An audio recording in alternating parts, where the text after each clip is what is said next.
Alright, I'm gonna teach you guys how to cook sustainably. So, I got this wet chicken. This wet chicken here. Got this from the farmer's market. Locally grown here in Raleigh. Very nice. And so I'm gonna brine it.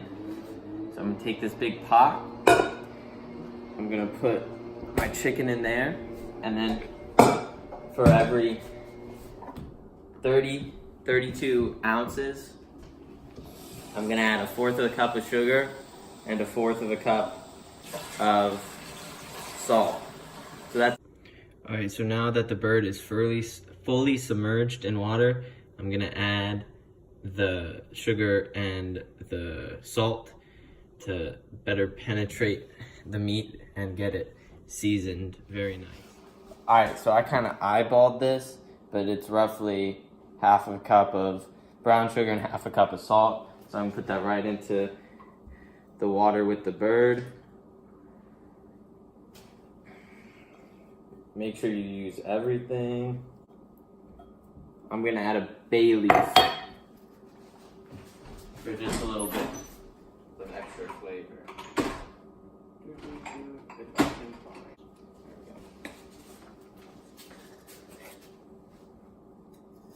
Just 2 bay leaves, maybe. You know what? I'm gonna add 3. Crush this one up too.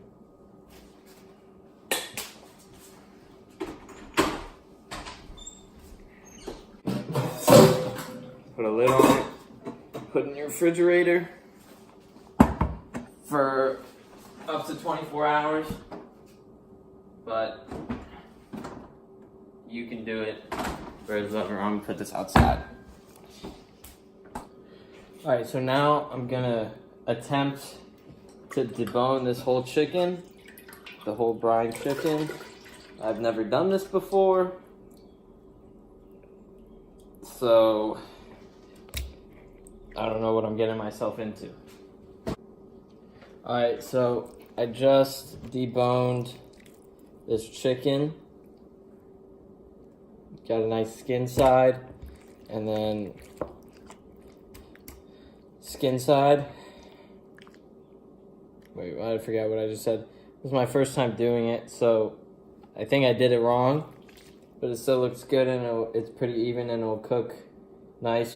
Alright, so since we want everything to come out at the same time, we're gonna put the corn down first, because this takes about 15 to 20 minutes. And then we're gonna go start the chicken, because that takes about 12 minutes and setting it up takes about 3. So it will roughly come out at the same time. I'll check this about every 5 minutes, 7 minutes. See how it's popping. All right, so right now I'm seasoning the bird.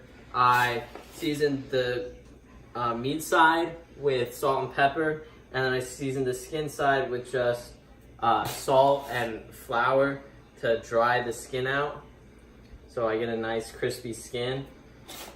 So I'm gonna put this bird down when this oil gets to about smoking point, and it's gonna make nice crispy noises. So it being the first time I'm making this, cooking a chicken this way, I've messed up and cooked it a little too long, made it a little extra crispy, but you can't waste the food, so I'm just gonna eat this and take the skin off. And maybe eat a little, see how it is. You gotta taste it first. Don't throw away burnt food. Since I burnt the chicken, the oil got burnt and it was making the bottom side, it was getting all the burnt bits onto the bottom side, so I decided to take it off the cast iron and then throw it in a saute pan and then just cook it in the oven for the remainder of the time that was left. And since I burnt it, I didn't save the oil, but if after you're done frying something, you save the oil in like a tin can or something to use next time, because you can use oil a lot. Over and over again.